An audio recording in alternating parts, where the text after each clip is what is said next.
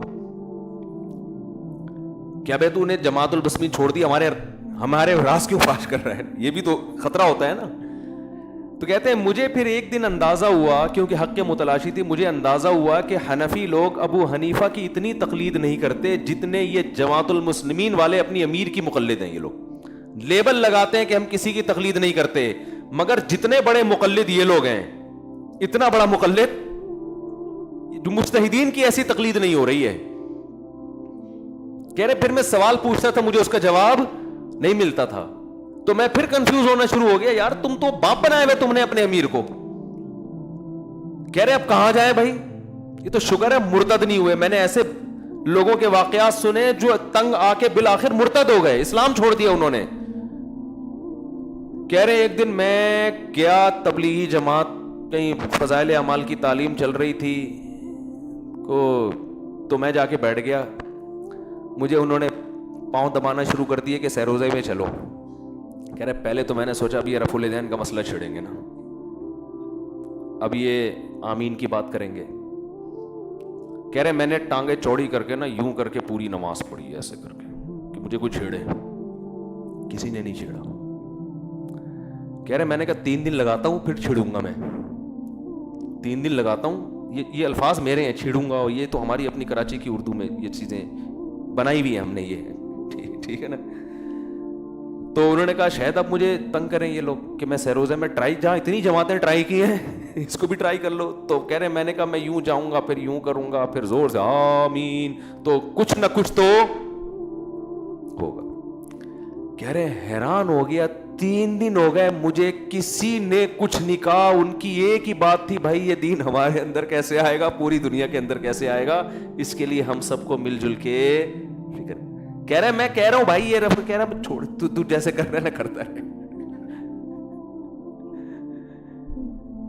یہ جو سعودی عرب میں تبلیغی جماعت پہ پابندی لگی ہے نا, اس پہ بہت سے لوگ مجھے کہہ رہے ہیں آپ حکومت سعودیہ کے خلاف بیان دیں. ہم نے ایک بڑے عالم کی بات بڑی خاندانی سنی جو میرے شیخ ہیں. انہوں نے کہا تبلیغی جماعت پہ جب پابندی لگی ہے تو اس کو تبلیغی انداز سے ہی حل کرنا پڑے گا. تبلیغی انداز یہ کہ کسی کے خلاف بیان نہ داغا جائے, کیونکہ اگر آپ بیانات داغنا شروع کر دو گے نا حکومت کے خلاف, سعودی حکومت کسی کی نہیں سنتی. سمجھ رہے ہو نا, وہ آپ کے میرے بیان سے متاثر ہو کر یہ نہیں کہ مفتی طارق مسعود صاحب کا بڑا خطرناک بیان آ گیا, محمد بن سلمان نے کہا آج سے میں نے اپنا فیصلہ واپس. ان کی جون ہی وہاں بڑے بڑے علامے پڑے ہوئے, بڑے بڑے مفتیان کرام نے ایک حرف بولا اندر ہو گئے. تو اس سے سوائے اس کے کہ تبلیغ پہ پابندی کے ساتھ علماء پہ بھی پابندی لگ جائے اور مزید کچھ نہیں ہوگا. تو بڑی پیاری بات کی انہوں نے کہ بھائی اس پابندی کو تبلیغی اسٹائل میں ہی حل کیا جائے. تبلیغ والے یہی اس طرح اسٹائل ان کا کیا ہے, یہی ہے جو ابھی بیان کر رہا ہوں کہ وہ کہہ رہے ہیں کہ بھائی رفع الیدین کا مسئلہ اور تو بھائی چھوڑ یار, ٹھیک ہے چھوڑ دے اس مسئلے. یہ دین ہم سب کا ہے بھائی, ہم سب نے مل کے کہہ رہے. پھر میں چلہ لگانے گیا, پورا چلے میں ایک حرف کسی نے نہیں مجھے کہا تو کس جماعت سے تعلق ہے, تیرا کس فرقے سے تعلق ہے. اللہ کی قسم اس کے یہ الفاظ ہیں. کہہ رہے مجھے پتا چلا کہ حق پر کون ہے, یہ لوگ ہیں. حق پر کون ہے, کہہ رہے یہ ہیں حق پر. تو گھوم پھر کے نا دھکے کھا کے جب فرقوں سے پٹ پٹا کے بالآخر یا تو مرتد ہو جاتا ہے یا گھوم پھر کے کہتا ہے یار جانے دو یہ ہمارے مسائل ہے نہیں. تو بالکل یہی انداز ہے قرآن کا. جیسے میں بتا رہا ہوں صدر بھیجنا ہو, جیسے تبلیغ والوں کے پاس جاؤ نا, کیا کہہ رہے ہیں یار آجا ہمارے ساتھ 40 دن گزار لے بس. تو وہی اسٹائل ہے. صدر جا رہے تھے وہ ادھر ادھر, اس نے کہا بھائی پیچھے بیٹھ جا گاڑی میں, ادھر بیٹھ جا, میں پہنچا دوں گا تیرے کو. تو یہاں بھی یہی ہے, قل تعالوا اتل ما حرم ربکم علیکم. اے نبی یہ بوکھلاتے پھر رہے ہیں اپنی طرف سے, زمانے جاہلیت کی رسومات کو فالو کر رہے ہیں. ان سے کہ آؤ ذرا میں تمہیں بتاتا ہوں. ما حرم ربکم علیکم, بتاؤ میں بتاتا ہوں کیا حرام کیا. وہ چیزیں حرام کی ہے جو بالکل نیچر بھی ان کو غلط کہتی ہے. کوئی بہت پیچیدہ دین نہیں ہے. اللہ تشرکوا بہ شیئا, اللہ کے ساتھ کسی کو شریک نہ کرو. اس نے بنایا, اس کے کون شریک ہو سکتا ہے. وبالوالدین احسانا, والدین کے ساتھ اچھا سلوک کرو. کیسی پیاری تعلیمات ہیں. یہ چیزیں فوکس کرنے کی. باپ ہے ماں ہے, ان کا دل نہ دکھانا. بڑھاپے میں ان کے قدموں میں جنت تلاش کرنی ہے. اور کیا, ولا تقتلوا اولادکم خشیۃ املاق, اپنے بچوں کو غربت کے خوف سے قتل نہیں کرنا. نحن نرزقکم, رازق تم نہیں ہو, رازق کون ہے؟ اللہ ہے. اللہ پہ توکل کرنا ہے. نہ نسل روکنی ہے اس نیت سے کہ کھلاؤں گا کہاں سے, نہ بچے کو ماں کے پیٹ میں قتل کرنا ہے, نہ پیدا ہونے کے بعد قتل کرنا ہے. رازق کون ہے؟ اللہ ہے. اللہ کو اس سے غصہ آتا ہے کہ تم ہر چیز یہودیوں کی طرح کیلکولیشن میں کیوں لگ جاتے ہو کہ 3 بچے ہو گئے تو اتنے آٹا آ رہا ہے, تو 4 ہو جائیں گے تو اتنا آٹا میرے پاس نہیں آ سکتا. یہ کیلکولیشن چھوڑ دو. رزق یہودی تھوڑی دے رہا ہے, معیشت تھوڑی دے رہی ہے. رزق اصل میں کون دے رہا ہے؟ بارش تو خدا برساتا ہے, تو وہ اللہ کر رہا ہے. اس میں کس پہ توکل کرنا ہے؟ اللہ پہ. اور کیا بتایا کہ ولا تقربوا مال الیتیم, جب باپ کا انتقال ہو جائے تو جو چھوٹے بچے وراثت, چھوٹے بہن بھائی ہیں نابالغ, بڑے بھائی کو حکم دیا جا رہا ہے ان کی وراثت کو ہاتھ نہ لگانا کسی کو. کیوں؟ اس میں میسج ہے کہ کمزور کا مال مت کھانا, کیونکہ طاقتور کا کھانا تو ممکن نہیں ہے, لوگ کمزوروں کا کھاتے ہیں. تو تمہارا مال وہی ہے جو اس کے تم مالک ہو. کسی کو کمزور سمجھ کے اس کا مال کھانے کی کوشش بولو نہ کرنا. اوفوا الکیل والمیزان اذا قلتم, اوفوا الکیل والمیزان بالقسط, جب حق لینے کی باری آئے تو جیسے لیتے ہوئے حق پورا وصول کرتے ہو, ایسے ہی حق دینے کی باری آئے تو حق دیا بھی پورا کرو. دفتروں میں آپ تنخواہ پوری لے رہے ہیں, کام میں آپ ڈنڈی مار رہے ہیں. یہاں قرآن نے یہ کہا کہ آؤ میں تمہیں بتاتا ہوں حق کیا ہے. حق یہ ہے کہ ہر وقت مسجد میں آگے بیٹھے رہو بس. کہا قرآن نے جب دفتروں میں دیانتداری سے کام ہوگا تو ملک ترقی کرے گا کہ نہیں کرے گا؟ جو کام آپ کے ذمہ لگایا ہے آپ اس کو دیانتداری کے ساتھ کرو, تو کیوں نہیں ملک ترقی کرے گا؟ کیوں نہیں مسلمان قوم ترقی کرے گی؟ ترقی کیسے ہوگی بھائی؟ ہر آدمی ہر کام میں ڈنڈی مار رہا ہے. ٹیچر پڑھانے میں ڈنڈیاں مار رہا ہے, وہ اسٹوڈنٹ کو صحیح طرح پڑھاتے نہیں ہیں. طالب علم پڑھنے میں ڈنڈیاں مار رہا ہے, وہ اپنے باپ سے پیسے پورے لے رہا ہے, فیسیں پوری لے رہا ہے, مگر باپ نے جو کام اس کے ذمہ لگایا پڑھنے کا, وہ اس کام میں دلچسپی نہیں لے رہا. آپ یونیورسٹی میں طلبہ کے حال جا کے دیکھو, وہ اسکالرشپ لے رہے ہیں گورنمنٹ سے, مگر گورنمنٹ جس چیز کی اسکالرشپ دے رہی ہے وہ کام پورا نہیں کر رہے, نہ اپنی صحت کے ساتھ. اور قرآن کیا کہہ رہا ہے؟ اوفوا بالعہد, جو ایگریمنٹ کرو اس کو پورا کرو. تو یہ کئی سارے احکام ہیں جو قرآن نے بیان کیے ہیں جو بالکل نیچر کے مطابق ہیں. اور قرآن کے ولا تقف ما لیس لک بہ علم, جس کی دلیل تمہارے پاس نہ ہو, یقینی طور پر تمہیں اطلاع نہ ہو, اس کے پیچھے بولو نہ چلو. تم ہر آدمی ہر ایک کی فیلڈ میں ٹانگ اڑا رہے. کیا مطلب؟ قرآن کہہ رہے جو جس کی فیلڈ ہے اس کو وہ کام کرنے دو, تم وہ کام کرو جو تمہاری فیلڈ ہے. لیکن آپ وہ کام کبھی نہیں کریں گے جو آپ کی فیلڈ ہے, آپ وہ کام کریں گے جو کس کی فیلڈ ہے؟ دوسرے کی, اس میں ٹانگ اڑائیں گے آپ. تو یہ بیسک چیزیں ہیں قرآن کی. مسلمان اگر اس پہ آ جائے تو میں سمجھتا ہوں عالم اسلام میں انقلاب برپا ہو جائے. لیکن مسلمان اس پر کبھی بھی لگ رہا حالات صحیح ہے کہ نہیں آئے گا.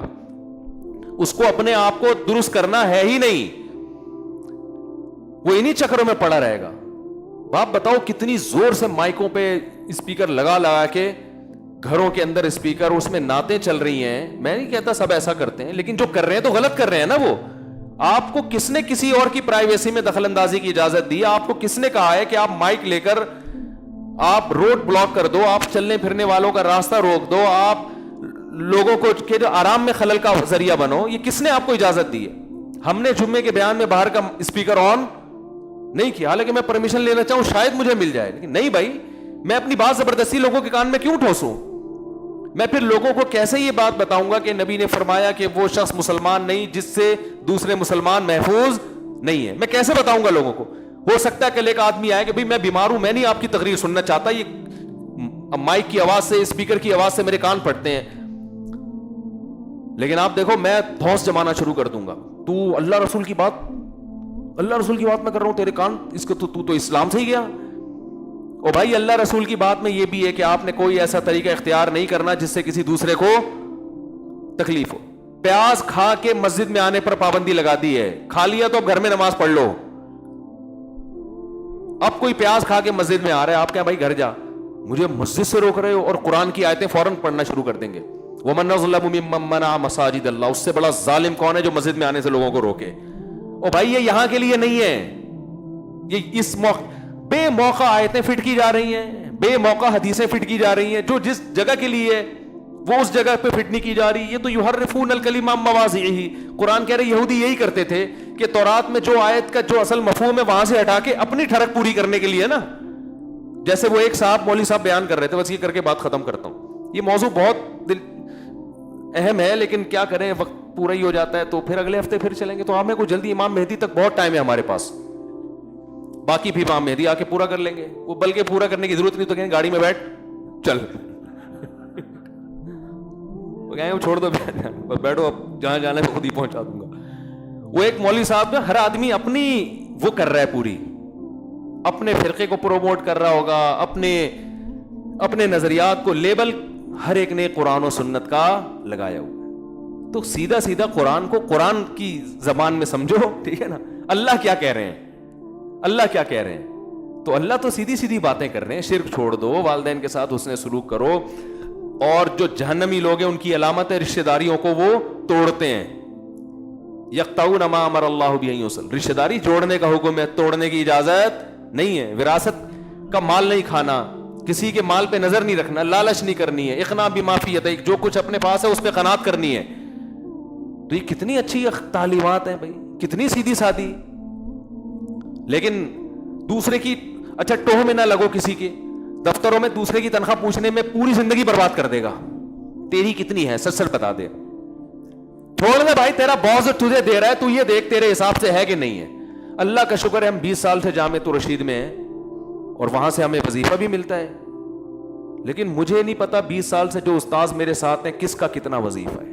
الحمدللہ نہ ہمیں اپنے کسی استاذ کا پتا کہ ان کا کتنا ہے، نہ اس کا پتا کہ جو میرے سے جونیئر ہے اس سے بھی نہیں پوچھا بھائی تیری کتنی ہے. اگر بالفرض اس کی زیادہ ہوئی تو میں کہا ابے تیرے کو سارا تو میرے 10 سال بعد آیا تو ڈبل لے رہا ہے، ہم لوگ کو سالے ہم لوگ 20 سال تک گھاس کھا رہے ہیں یہاں پہ. یہ ہوتا ہے نا کیا او بھائی تمہارا گزارا نہیں ہو رہا، تم اپلیکیشن دو بھائی میرا اس میں گزارا نہیں ہو رہا، میری تنخواہ ڈبل کر دو. یہ کام تو سمجھ میں آتا ہے. تجھے اس سے کیا کہ وسیم کی تنخواہ کتنی ہے، تیرے تو 10 سال بعد آیا. لیکن قرآن کہہ رہے کہ کسی کے در پہ مت ہو، تجسس مت کرو، اپنے کام سے کام رکھو. لیکن مسلمان جو کر رہا ہے، چونکہ وہ قصے ہر وقت کربلا کے سن رہا ہے، وہ ربیع الاول کے جلسے سن رہا ہے، وہ ہر وقت مختلف مناظرے سن رہا ہے، وہ یوٹیوب پہ جائے گا ادھر رفع الیدین کے جھگڑے سن رہا ہے، وہ کام کی بات پہ آ ہی نہیں رہا. اس کو ہم سمجھا رہے ہیں کہ بھائی یہ جھگڑے ہو چکے ہیں، کمپلیٹ ہو چکے ہیں، مسلک وجود میں آ چکے ہیں، فقہا کی تحقیق ہو چکی ہے، انہی میں سے کسی ایک کو فالو کر لو، باقیوں پہ رد نہ کرو. لیکن یہ بات لوگوں کی سمجھ میں ہماری باتیں آ نہیں رہی ہیں، الٹا ہم پہ پھر قواریت کا لیبل لگا رہے ہیں. ابے یہ تو ہے تو دیوبندی نے تو باتیں وہی کرے گا جو دیوبندی کرتے ہیں. ابے یہ تو چونکہ حنفی ہے تو باتیں وہی کرے گا جو حنفی کرتے ہیں.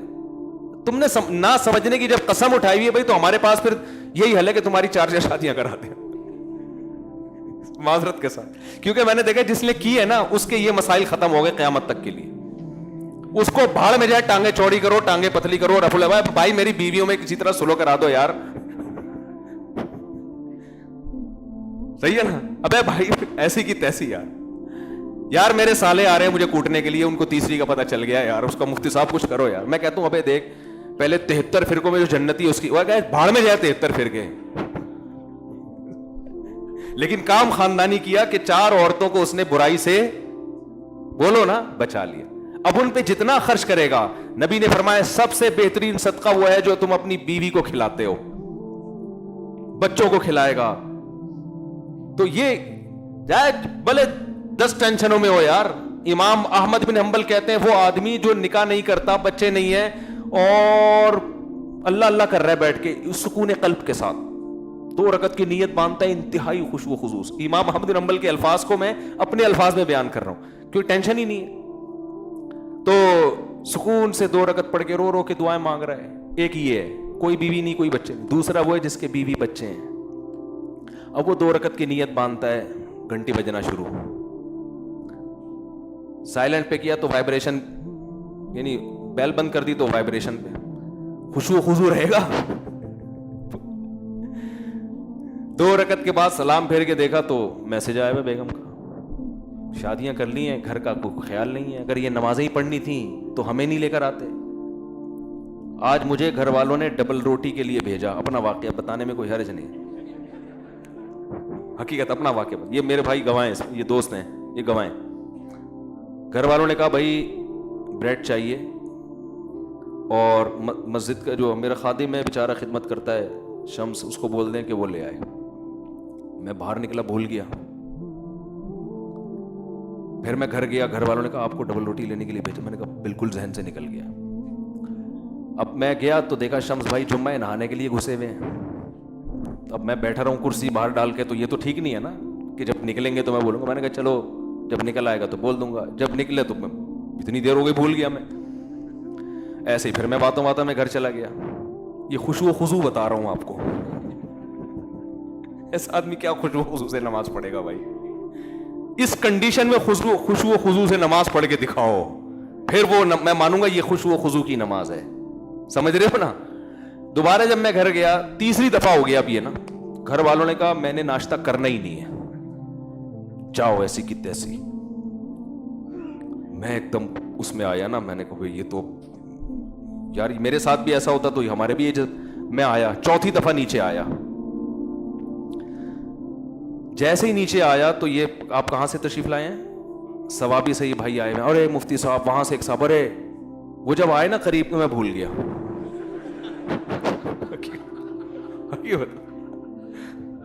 حقیقت بتا رہا ہوں.